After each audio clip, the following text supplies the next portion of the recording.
everybody. It's Terry Burgan here from SpeakMark, and today I have the honour of introducing one of the world's most amazing speakers, Jim Cathcart. G'day, Jim. How are you?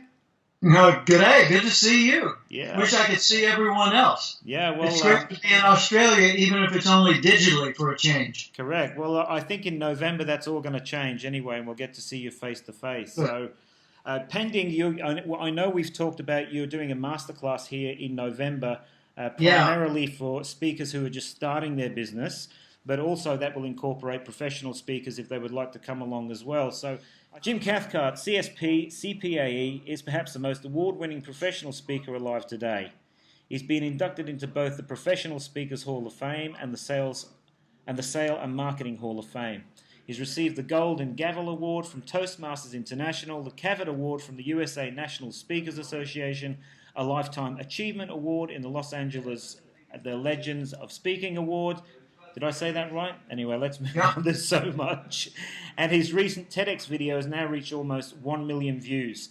He has delivered over 3,000 paid speeches in every state in the USA, every province of Canada except the Yukon, and scores of countries around the world. Next week, he is going literally around the world on a lecture tour with stops in Shanghai, Chengdu, China, then via Moscow. He's speaking next in Wrocław, Poland, to 3,000 multi-level marketers before returning home to Los Angeles. All of this in the first 12 days of June. Jim, how do you do this? Hey, I'm only 70 years old. I might as well do it while I can, right? Absolutely. You've also written 18 books, including 2 international bestsellers, The Acorn Principle. Yep. And Relationship Selling. There we go. There you go. Bingo bango.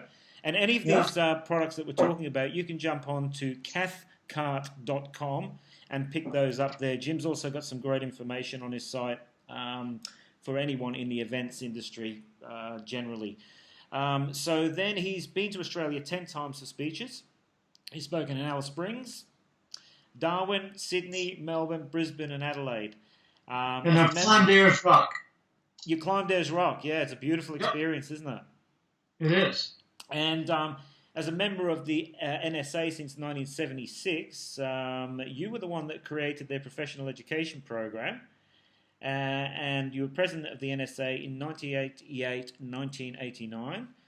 You started as a solo speaker in Oklahoma, and then you partnered with college professor Dr. Tony Alessandra, who lots of people in Australia would definitely know about. Good. There's a bit of a legend. Excuse me. And you've been a full-time speaker since 1977, 29 years. You were a member of the exclusive Speakers Roundtable, 20 of the world's top speakers. You co-founded the Professional Speakers Institute. You've coached many of today's top professionals as they grew their careers. And something that people may be interested in going on your website and buying is the CD DVD set entitled Confident Communications, Public Speaking and Leading Meetings. So, I mean, it's a huge career, Jim, and you're still going strong. Yeah, and I'm a lifetime member of the American Motorcyclist Association. I've toured Europe and the Rocky Mountains and New England and much of the USA on a motorcycle. I play rock and roll guitar and sing in nightclubs with my wife and a good friend who plays lead guitar. We had Mother's Day celebration the other day at my home, and my son was playing guitar. I was playing guitar and doing vocals on a microphone. My grandson was doing ukulele, and my granddaughter was teaching grandma to dance. Holy dooly. How do you fit it? Oh, you're taking your guitar to China, no doubt. You'll be doing a little bit of singing. No, actually, they have one for me over there. Okay, awesome. I recently recorded a musical album in Taipei, Taiwan. Okay. And that's exciting. So 19 songs. Okay, so let's get into this. So I always think that the wisdom and experience of speakers who've been there and done it and have pretty well seen every aspect of the business. So, you know, you could talk about cranky event organizers or fantastic event organizers or difficult speaker bureaus to work with, or cracking into the speaker bureau space, which or is meeting room disasters I've known and survived. Yep. Yes. So have you had any falls on stage, Jim? Excuse me. Bless you. No, I don't. I think think not. I've had awkward moments, and I've had embarrassing moments, and I've had a houseman, the setup guy, come up on stage during my speech to 500 people in Texas one time. And this guy came up on stage and he said, "You want a houseman?" I said, "What?" I'm on microphone. And he's standing there talking to me, and I'm talking to 500 people. And it's like he doesn't even notice. And he said, "You want a houseman?" And I said, "No." So I turned to the audience. I said, "Anybody out there want a houseman?" And they all laughed. And one guy in the back said, "Oh, I'm sorry. It was me. I called for a houseman." He needed a door opened, or really? Something moved or whatever. And the guy came to the front of the room. So anyway, I got a big laugh out of it, and I said, "Let's applaud our houseman." And we all applauded him, and he walked off stage, and we went on with our business. Yeah. So I've had moments like that, and I've had worse ones. Where buildings caught on fire, and I had to evacuate the group, and where the lights went out, and where emergency announcements were made, terrorist threat, things like that. I've had it all. Not all. Thank God I have not had anyone die in my audience yet, but I have had a couple of medical emergencies and one drunk who wandered into the room and challenged us all to a fight. Oh, wow. So pretty well, Jim, you've seen the whole. There wouldn't be too much. There would be very little that you didn't know.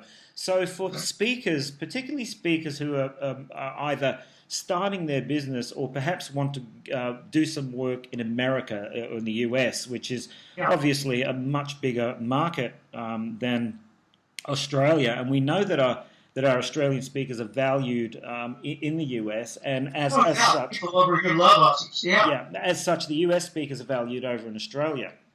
So, what would be a couple of tips if you were just starting your speaking business now? Could you maybe give us, maybe just amble on for a while about some of the things that brand new speakers should be looking out for or doing? Sure. Number one, you need to remember one big thing that will drive every other decision you make in your entire speaking career. Here's the main thing. It's not about the speech. It's not about the speaker. It's definitely not about the audience. People say, "Wait a minute. What's left?" What it's about, in other words, what matters most, is what this audience can do with this message from this speaker. In other words, the only thing of all of that really counts is, are you presenting an idea or imparting a feeling that they want or will benefit from getting? That's the thing. If you're a humorist, then it doesn't matter if you're funny, generally. It matters whether they think you're funny today and whether they want to be in a laughing mood. If they don't, if it's not an appropriate setting for that, doesn't matter how funny or how skilled you are. Likewise, if you're an informational speaker, your information may be the most profound information ever discovered since the beginning of mankind. But if it's not relevant to this audience or they don't see the value in it yet, then you're not doing your job as a speaker. See, what we've got to do is we've got to first respect and honor our audience. We got to recognize these people collectively are giving up a whole lot more of their lives than you or I are giving up out of our own single life for this event. And in order to make it valuable for them, what we've got to do is we've got to show them why they should even bother paying attention to what we've got to say. I've had people ask me, "You ever get nervous before, or do you still get nervous before a speech?" And I said, "Well, I would if I didn't know why this audience would care about what I'm here to say today. But I don't allow that to happen. I do my research. I talk to the meeting planners and I say, tell me about your group. Tell me what they do. I go to their website, of course, and find out as much as I can in advance. But then while I'm talking with the meeting planner, I'll say, tell me about your group. What will be going on at this meeting before I arrive as their speaker, and what's going on afterwards so that I know what's coming next. And so that way I get into the mindset that they're in. And I say, all right, now tell me what they do day to day. What is their job or their business, and why does it matter? What's the value of what they do in the world?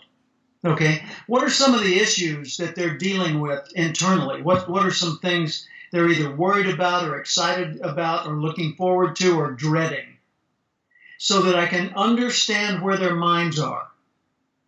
And then, well, let me give you an example. Stillwater, Oklahoma, many years ago, in the early part of my speaking career, I was booked to speak to a group of life insurance professionals at a state life underwriters conference in the state of Oklahoma. And I was maybe the fourth or fifth speaker for the day. They had a lot of insurance agents and general managers and other people of that type speaking before me, and I was the luncheon keynote. And I was not speaking at the luncheon, I was speaking just prior to the food. So they would leave my room and go to the food. Well, the meeting planner, the meeting organizer, was not experienced. By the way, that's usually the case. Thankfully, occasionally we get a meeting organizer who's a professional, a certified meeting professional or something like that, and they know what they're doing and they're good at it and they're on top of their game. But more often than not, it's Bob from accounting who was assigned the job of doing this year's meeting, or Jane from distribution, and she's in charge of it, or the secretary to the executive in charge of marketing or somebody. And so they're organizing this meeting, and they're not skilled at it. And then they get on site, and they're expected to run the meeting. And let's say Terry or Jim gets on stage, and we're the first speaker of the morning, and we ramble on 15 minutes beyond our scheduled ending time. Well, we outrank them. They're not going to get up on stage and say, excuse me, you need to stop because our program's going. So they're going to stand on the side and kind of hint, or maybe talk to someone else. Could you get him to cut? Because we've got, well, anyway, this meeting was one of those. And the first speaker went overtime. So did the second, third, fourth, fifth, all of them overtime. The meeting planner didn't even give them a bathroom break. They just introduced one speaker after another. And of course, the people trying to be polite stayed in the room and crossed their legs, but then they couldn't stand it, and somebody would run out of the room real quickly and then come back in with a relieved smile. And so we knew what was going on there. And I'm sitting in this room watching and looking at my clock, and my 1 hour speech is now down to 30 minutes, 25. It's the clock's ticking. And they still haven't had a bathroom break, and now it's lunchtime. Actually, it's about to be past lunchtime. So the previous speaker finally concluded, and the meeting planner got on stage and said, wait, don't leave. We got another speaker. It's a really good one. He's our keynoter. And I'm just rolling my eyes because so are they. And a bunch of people run out of the room to go to the restroom. And so finally this guy finishes my introduction, which wasn't very long. It's a very short one that I had prepared in advance and given to him. So he read, let's welcome Jim Cathcart. And I got polite applause, but that's about all. And I made sure that instead of standing beside this stage, that I went to the back of the room, behind the audience. And the minute he said, let's welcome Jim Cathcart, I ran to the stage to create as much energy as I could in the room. And I jumped onto the stage, and I grabbed the microphone as if I was going to, start a fight or something, a major competition. I grabbed the microphone and I said, ladies and gentlemen, you are about to witness a miracle. You're going to hear a 1 hour keynote speech in 20 minutes. Get your pencils ready. And they went, oh. And then I started telling my first story, and then I got some audience reaction. I jumped off the stage and involved a couple of people. Then I got back up on the stage so everyone could see me again. By the way, if you ever walk off the stage, be conscious of who can see you and who cannot. One time, Stephen Covey and I were at a conference, and in his conference, he's the guy who wrote the book, The 7 Habits of Highly Effective People. He did his entire presentation from the ground level in front of the first row instead of up on the stage. And after row 3, all the way back for 30 more rows, all we could see was the top of his head. A shiny bald head in the distance was all we could see. So being on stage is not for you, it's for the audience. Microphones, not for you, it's for the audience. I had a guy ask me one time, he said, Jim, do you really need a microphone? Now, what that means, Terry, is it means he was the guy in charge of microphone and he forgot to get one. So his question was, Jim, do you really need a microphone? And I said, no, not at all. He went, whew. And I said, I'll hear every word. That's right. And he said, oh, no. He said, can't you just project? I said, maybe for a paragraph, but after that, my voice would be gone. Yeah. He said, I'll be right back. And he ran out of the room to get a microphone. And then when he brought me, I had asked for a neck microphone, and back before they were wireless, you know, what they call a lavalier microphone that hangs around your neck. Yeah. He came back, that's true, with a radio station microphone and a shoestring tied on it. He said, you can tie it like this, and it should work just fine. Can you believe? I mean, what are these people thinking, right? Yeah. So just remember, the microphone's not for you. It's so they can hear you. The message is not for you. It's so they can learn from you, right? And the whole purpose of the meeting is to make their lives better. And if you can't make their lives better, don't speak.